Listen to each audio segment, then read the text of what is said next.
Episode 273 of the TV Dudes, recorded February 26, 2020. News from the front.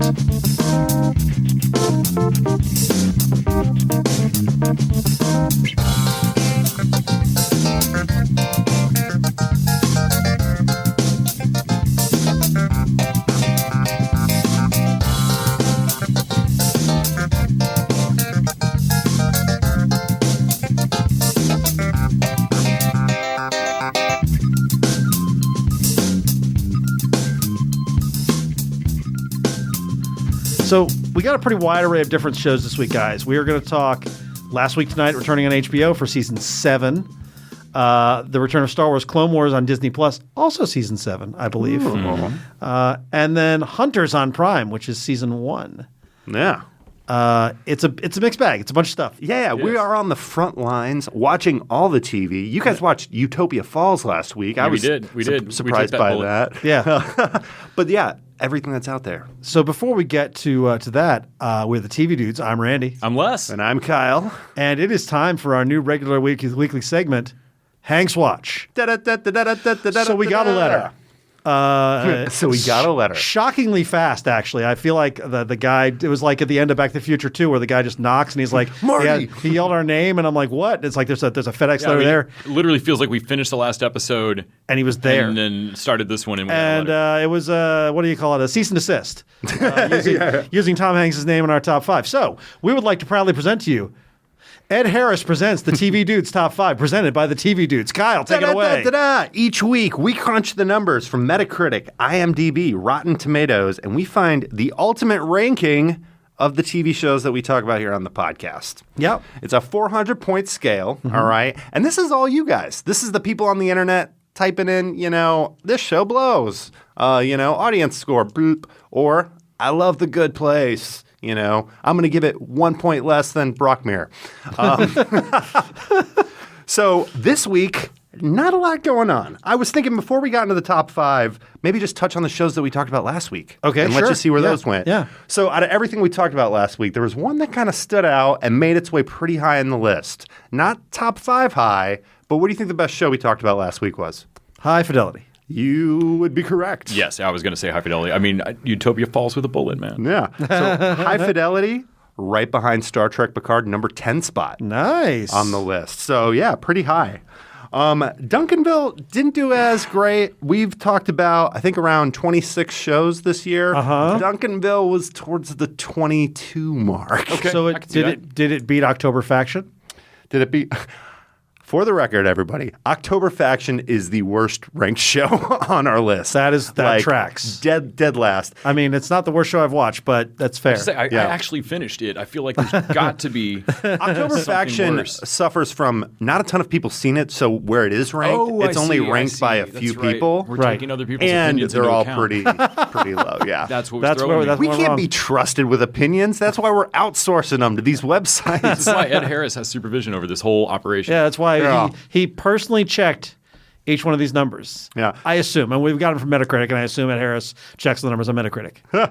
So if October Faction is our dead last show, what do you think's second to last with a 174 out of 400? Utopia Falls. Yeah, it'd be Utopia Falls. Okay. Yeah, that's fair. Snoop Dogg as the voice of the computer. It can't save this. I'm just saying, I watched the same amount of episodes. If I was going to, if someone put a gun to my head, maybe watch more episodes, it'd be October Faction. Yeah. So far for this year, no movement from last week. But if you are just now tuning in and you weren't listening last week, the top 5 shows as ranked by the internet, but talked about by the TV Dudes. Yep. Number 5, NBC's Brooklyn Nine-Nine Season 7. 9-9. Number 4, NBC's The Good Place Season 4. Good place. Bortles. Bortles.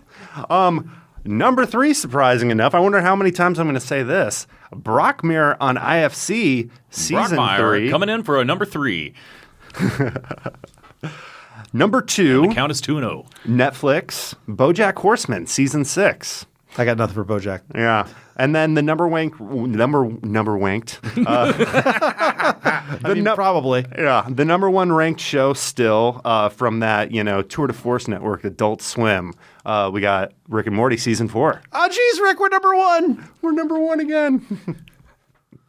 And that is Ed Harris's Presents the TV Dudes Top 5, presented by the TV Dudes. Yeah, Ed Harris loves when we do bad impressions of TV actors, so that's why we threw that in there. Anyway, we're excited to bring you the regular recurring segment, Ed Harris Presents the TV Dudes Top 5, every week from now here on in. Thank you, Mr. Harris. Yeah, yeah. And again, we don't know that Ed Harris doesn't want to do this.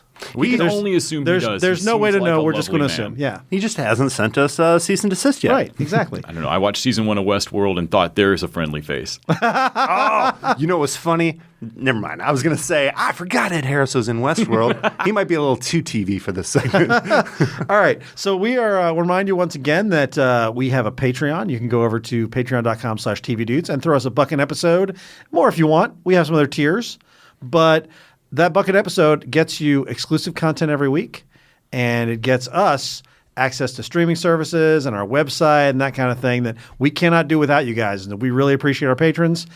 Keep up the good work, and we hope you guys are enjoying the bonus content, which right now, Star Wars focused, but there's going to be some new stuff coming up. All sorts of wild and wacky stuff, some Marvel stuff, some brackets that we're going to fight out actors. I mean, like literally we got a couple of actors. We just didn't feed them for a few days. There was a part available. Death match.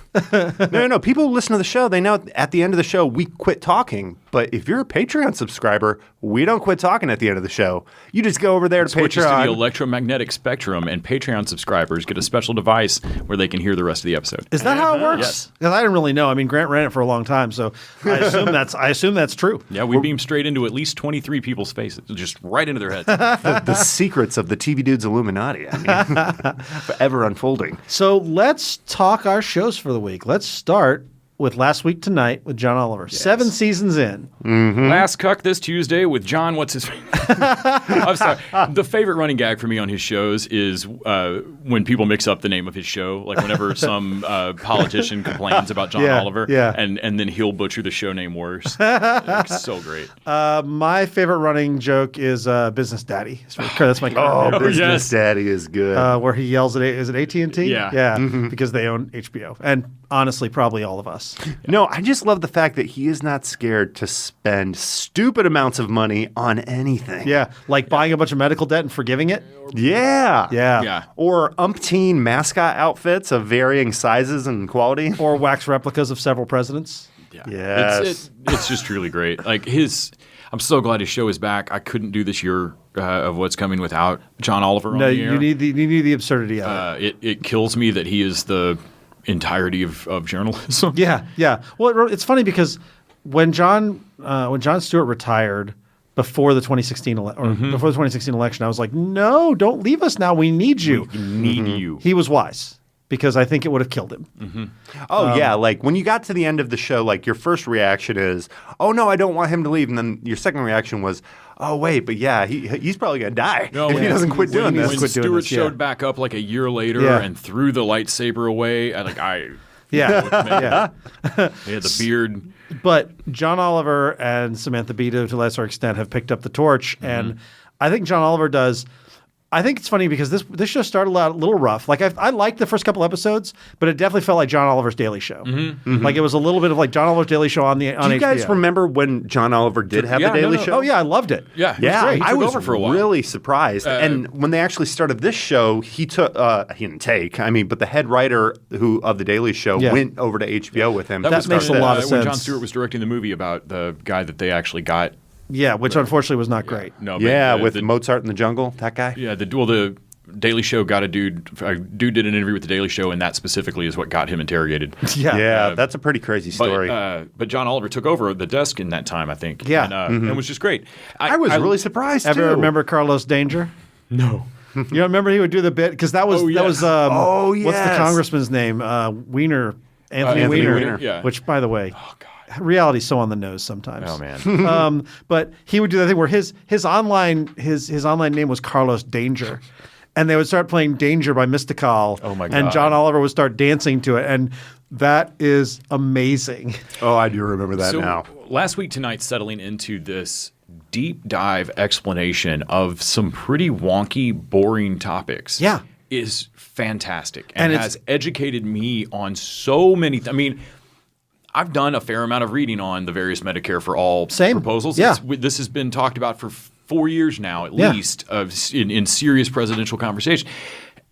And that's still this first episode back this season of him really going through and talking about it. Not the politics of it, just actually what does that system look like. Yeah. Was great. Yeah. And one of the most even – I mean – the way America's polarized right now, if you're going to vote for Trump, then you'd burn an effigy of John Oliver in your yard. You probably have one lit right now. So it's not going to help that he explains anything. Right. But I feel like the big takeaway from that Medicare episode is, yes, there's all these problems with universal health care. Here's a problem, here's a problem, here's a problem. Yeah. But that doesn't mean it's worse than what we have now. Yeah. It's actually a lot better, even with all this shit you're complaining about. So you currently don't have the choice you think you have. No one is actually happy with their insurance company. You currently have crazy wait times. 20% of people are happy with their insurance in this country. I think it's amazing because he takes this stuff that is like, it's basically just the shit that I post on Facebook, the polemics and that kind of thing, and he makes it educational and entertaining.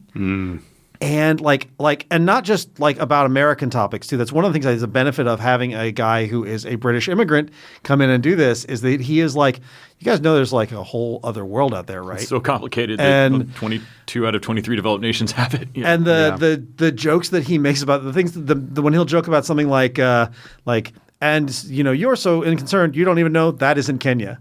Oh, what is it? You don't That's know. a good running No one gag. can And tell. that's a good running gag. And so he is making fun of education, but also doing the education at the same time. Yeah. And he's going deep dive on topics that you wouldn't necessarily think you're interested in, but it turns out are really important and are relevant to you. And he makes them relevant to his audience. And he also does ridiculous things like buy mascot costumes or do musical numbers or buy a bunch of Russell Crowe merchandise. Buy a bunch of God. And then including give it his to leather. the final blockbuster. Yeah. Yeah. There's an absurdity to what John Oliver does that is different, that is very unique to him. Yeah. And it's what makes the show really sing. I'm glad that it spawned some. I don't mind that there's some copies. Hassan Minaj's show, is great. Patriot Act is great. Yeah. I don't like Minaj quite as much as I like John Oliver's style on it. I do like Hassan Minaj as a comedian. His stand-up specials are fucking great. Oh yeah, also- his live show was. But I'm so happy that look that show up exists. Early days, Indian Spider-Man. He showed what it would be like if Peter Parker had Indian parents. Oh man, that's funny. Yeah, and I think it was pre-Daily Show. It's really funny. And I feel like Samantha Bee cribbed a little bit of what John Oliver does, but she does something very different. And I'm glad they're all out there doing it. But yeah, John Oliver remains the king, and he is. This is what I wanted in our current era. Like, you've got to laugh or you're going to cry. Yeah. Every week I sit down to watch this, and a part of me is like, is this going to be painful like reading the news? Yeah. And it's always educational. And even if I am angrier at the end, Oh sure. I feel better prepared. Yeah. You know, I don't think we'd be good TV critics I'm a if we terrible TV didn't critic. say something critical about John Oliver, because I think there's a glaring zit on the face of this TV Oh show. yeah. What's that? That I think this aspect of the show really sucks, which is the people who need to watch it do not watch it. No. No, I actually have a gripe. I do have a gripe about it. I think as a Treasury Secretary that John Oliver has been terrible. I think it's weird to me. The that he's- Manooch! It's weird to me he's doing both jobs. It is weird to me that he's working for Trump. I don't understand how that. I mean. I love it when he's like, that Manooch is so devilishly sexy. handsome. It's so much fun. Got all the looks. The running gag about the Olsen twin There's only one Olsen twin. Yeah, moving very quickly back very and quickly. forth. Yes. Yeah. You don't fool me. It's just I don't know how funny. you're doing it, but I know you are. Yeah. Yeah. Oliver's ability to sort of go into these absurd, like yelly rants, And then back. and just like he's so pleased with himself. Mm-hmm. I mean, you guys see the line? This is a weird tangent. You guys see the Lion King remake, the live action one? No. Not yet. It's not good.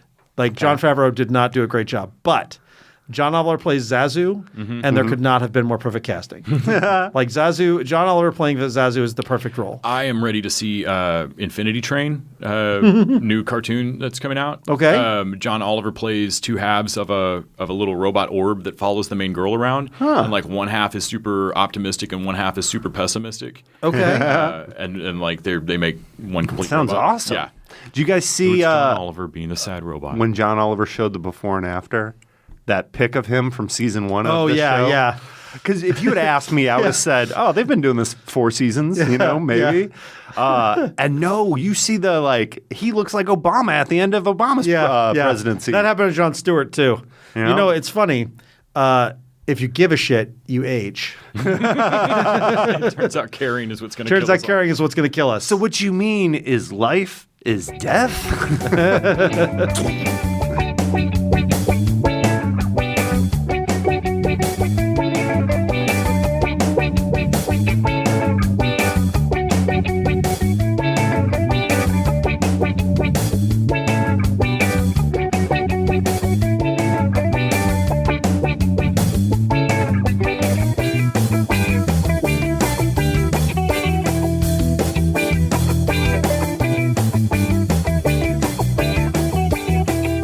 All right, so let's jump over to something completely different. Star Wars Clone Wars, which we actually talked about on the Patreon episode. Yes, and we will be going further into on the Patreon after watching season 6. So if you're a patron, you can hear us talk about seasons 1 and 2, and then seasons 3 through 6. Although there's some stories there. We're holding this to this is Bad Batch. That's what we're talking about, right? Bad Batch. Season 7, Season 7, episode 1. So they're doing this like The Mandalorian. They're doing one episode a week, which shocked me because when Netflix did it, of course, they dropped the whole season. Mm-hmm.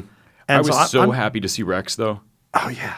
Dude, we talked about this on the Patreon, but Rex is one of the best things. If you told me that the clones themselves would be some of my favorite characters on the Clone Wars. And they are. And they are. 99. The stuff watching Rex and like when they realize at the end of this episode, the big reveal about Echo. Yeah. It's just some great stuff here. The Bad Batch themselves, like the crazy ass What a great Suicide bunch of Squad characters. Dirty Dozenness of it. What a bunch of great characters. And I was so glad when they so the setup of this, you got a batch of clones that have genetic anomalies, and so they don't all look the same. Right. They're like normal people. Yeah, and like Or one of them giant has people. one of them has glasses, and like basically, and I think they've got some stuff. That was a cool costume. They've got some stuff The that like helmet, people wouldn't allow in their clones. Basically. Right, yeah. Sorry. And so, like, you Deltas would be destroyed. I'm sorry.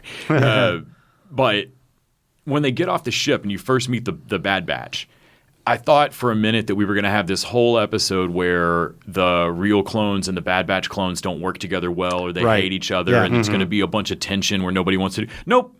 They step off the ship, and Rex walks up and like, great to see you. Yeah, And I like that. Oh, yeah, they love you. Like, oh, yeah, no, they're still my brothers. They're still, I loved the leader of their group who's like, "What suicide mission you got for us?" Like this, Nice. and I also love they know what they're there for. the clones are badass. Like the clones are badasses in this show, Yeah. and the Bad Batch like make them look like they have no idea what they're doing. Yeah. They're like Rex's crew is not like it's important to remember they're not from the previous incompetent. season Yeah. that they're not incompetent. And we've seen them do some really great stuff. We've also seen them grow in some flashback episodes. One of the things I love about the Bad Batch, all their gear. All right. Yeah. So they all have really cool helmets. Their tech guy, he has some Star-Lord looking helmet that goes over his glasses perfectly. Yep. Their main guy is just got a straight up Stormtrooper helmet, like OG. And then I love their like muscle guy, who's in just like the giant juggernaut looking suit. And the muscle guy also has like a cool little blasty shotgun thing that he's using, which is pretty cool. Yeah. Like their guns are different. I love that they get up there. There's like a wave of droids coming at them, and the clones are like, "All right, dig in." And like, "Nah, we don't do that." And they just charge them. You know, for as much as I love the Bad Batch, I think it would be really cool this season to see those Rogue One, those black stormtroopers come in. Yeah. Yeah, because I think out of all the iterations, maybe with the exception of Clone Wars where we've seen some kind of crazy stuff, that's been like the scariest stormtrooper So I'll for say me. this. Those guys show up in Rebels Season 4. Oh, they do? Yeah. Okay. So yeah, I think that I'm kind of bummed we only got one episode back. To be honest, I feel like I would have liked more. It felt really abrupt to me after having watched just a fuck ton Right? of Clone Wars in a row. Yeah, I know. It didn't just feel stopped and natural. didn't suggest any next episode, and I was like, But then I remember that's how it is. Like Yeah. like even the ones that have like the big arcs, they usually are like self-contained. And this does feel like Clone Wars back at its peak. Like it is every bit as good. The animation it gets better every time. Yeah, that is something you definitely notice. We've been doing these marathons. Like Yeah. the art style in this is so just on point. Yep. No, it's good stuff. I'm glad they're going to pace it out because I definitely would binge hard on this if they let me. Oh, for sure. one of the things that only worked for me on this episode because of having watched a stupid amount of this just recently, I can't remember the spider villain's name. I don't remember his name either. Oh, that is a cool character. But he's a though. cool character. And They're like he's- the and evil, they've introduced him before. Yeah. Specifically in an episode of like season 2, maybe. Oh, that's right. He's been around a long time. And he just straight out is a better military commander than Yeah. almost anyone that he goes up against. yeah, he's like a separatist general, and, and, he's a and genius. he is actually phenomenal at commanding troops. So I Right. mean, like strategizing. So I love that they put them up against a commander that isn't just a common stupid villain of like, I'm going to throw 3 million clones at you and just hope I over. Like, no, this guy is super smart. Roger. And it, like when he's deploying droids and whatnot, it's all like really nicely thought out, and it makes a good cat and mouse spider thing. Spider and Fly. But Yeah. then they end the episode with him actually getting surprised by something that the Bad Batch pulls off. Right. And that turn, for this to be a CG cartoon on Disney Plus, Yeah. that turn and this whole, not a heist, but they steal a bit of information, actually works better than most live action grown up shows that I've ever seen. Yeah. And I was stunned. Like I point out a lot of stupid plot holes in Star Wars a lot.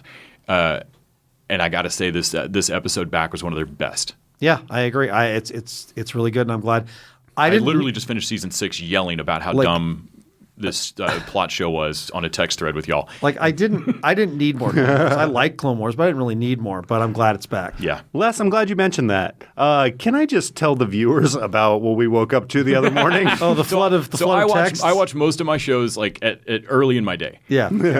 To say that Les sent us 10 text messages would not describe the paragraph that was involved in each one of these was long. messages. They had a color glossy photos with circles and arrows and a paragraph on the back of each one. Yeah, you know that meme of Charlie explaining things? Yes. Is that? Yes. Is that? My response was, I think your coffee cup had a Star Wars logo on it this morning.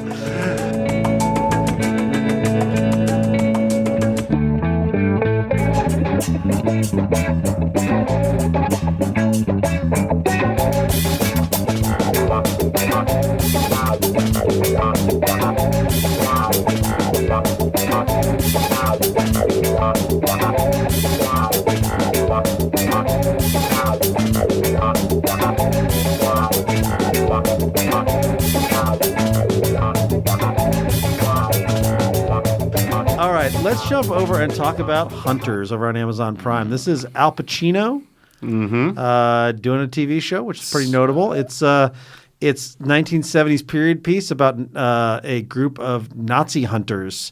We're backed by Jeff Bezos. I definitely liked this first episode, I think, better than Randy, but Randy managed to watch more of it. Yeah, I total watched than two. did. I watched 2 episodes, and here's the thing. Oh, okay. So we both made it to the After I talked to you guys, I didn't watch any of it. I watched 2. I and thought I'm- for sure this was going to be a thing that people were just going to cancel culture. You're Oh, canceled. Man. It's So- like that's the thing. It's not just that it's bad, because it is bad. It's got its problems, but it's got good performances in it. It's got good action. Like Dylan Baker plays the head Nazi. He's fantastic. He's great. So there's But the he's kid playing a that's Nazi. the psycho. Wait, is that the kid from the Maze Runner? No, Dylan Baker. You know, oh, he's one of those that guys. You'd know him if he was in you Trick or okay. Treat. He's been in a ton of shit. Yeah. Oh, yeah, that guy. Yeah. He's awesome. And the kid that's the psycho, that's the Nazis, like American their assassin that they assassin, hate. yeah. He's great. The woman that plays the Colonel, I've seen her in other stuff. She's great. Yeah. I mean, you got Carol Kane and Saul Rubenstein, Yeah. and weirdly, Josh Radnor is kind of fun as a Hollywood star. Like Same as Ted, he's the boringest person. he's on the the boring show. person. Yeah. But so I thought this show was going to be about similar to what they actually did in South America. Yeah. Where there really were Nazis hiding out, and we're going to hunt them down. And they have that plot going. But the show also has this other plot going of a modern, like right now, Fourth Reich plan Yeah, that that's these modern Nazis infiltrated were putting in American place. society in the 1970s. And so you've got this Americans thing that they're trying to do on top of historical, like they confuse each other. That to me is part of where the tone confusion comes in. Yeah. And the tone that they're going for, you nailed it, that it wants to be Inglourious Basterds so fucking It wants bad. really badly to be Inglourious Basterds. And it's the same problem I have with Tarantino. This feels like an 8-year-old's version of what badass is. Yeah. And so at the end of the first episode, I think they introduce the team. Yeah. With like or is it the start of the second? It's the start of the second. And here's the thing. I actually liked that moment because it reminded me of here's the thing. I love Inglourious Basterds. I have a huge love for Inglourious Basterds. It was a good flick. And you know when they introduce like when they do the Hugo Stiglitz and all that kind of stuff, like all the big splash and it's like we're being drawn out and it's like we've broken the fourth wall and we're getting these things.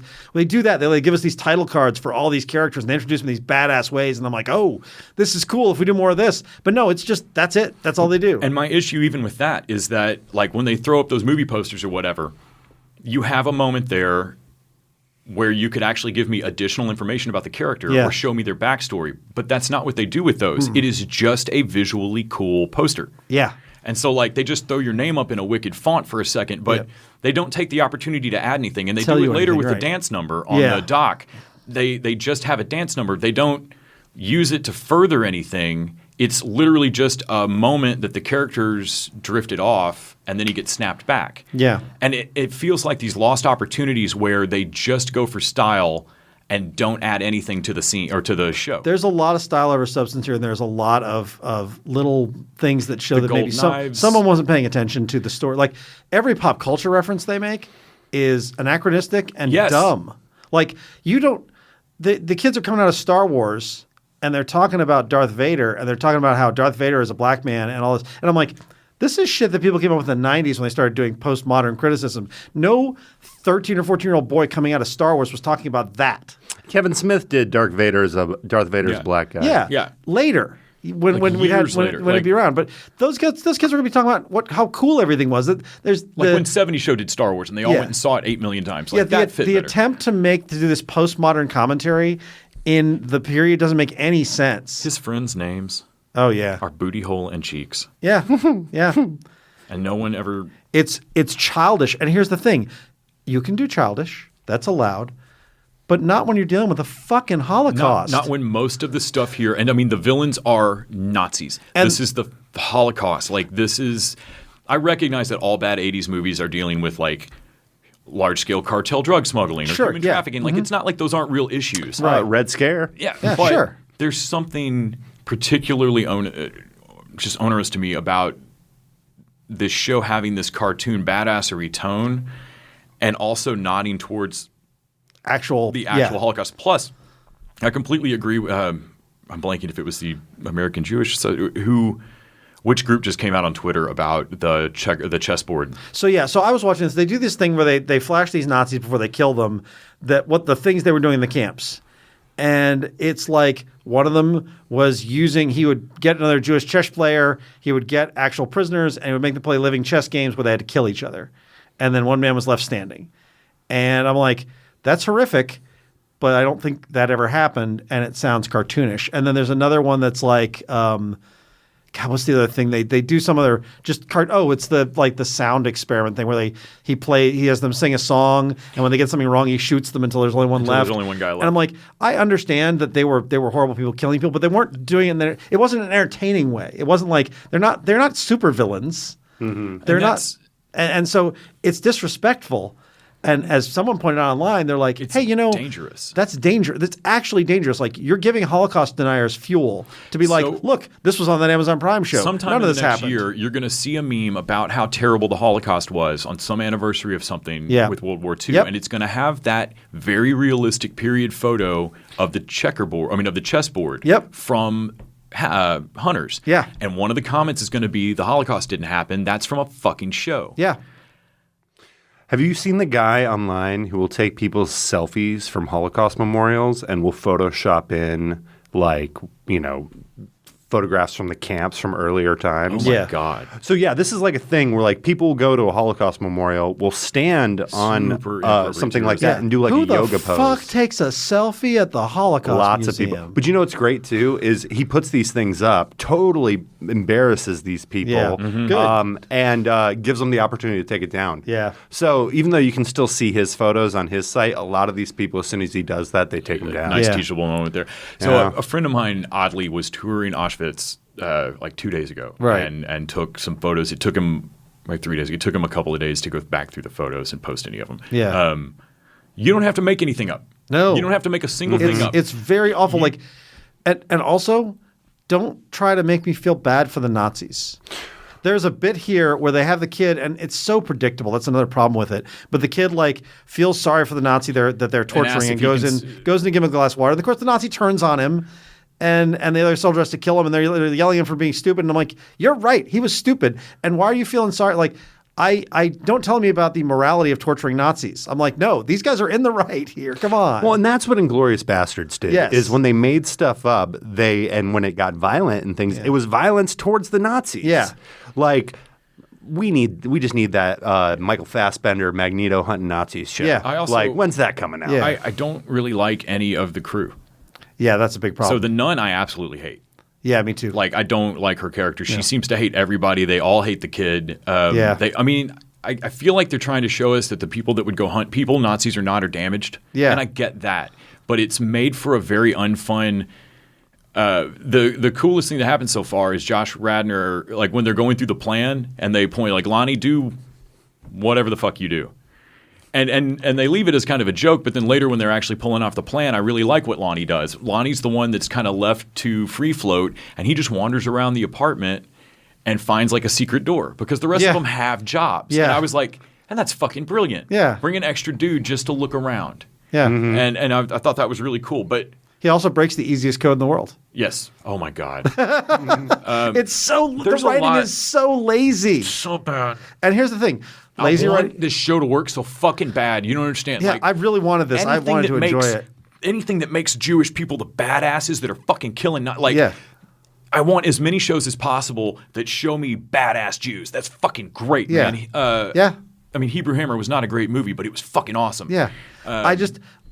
It's not a sin to be a lazy TV. Like, there's plenty of lazy writing on TV, but you gotta have respect for your source material. And if you're doing a dumb, ill-considered show about the Holocaust, that is fucked. Like, I recognize that I have a really low tolerance for Quentin Tarantino right now. Yeah. I tried to go back and watch Inglourious Bastards just recently, and I can't do it.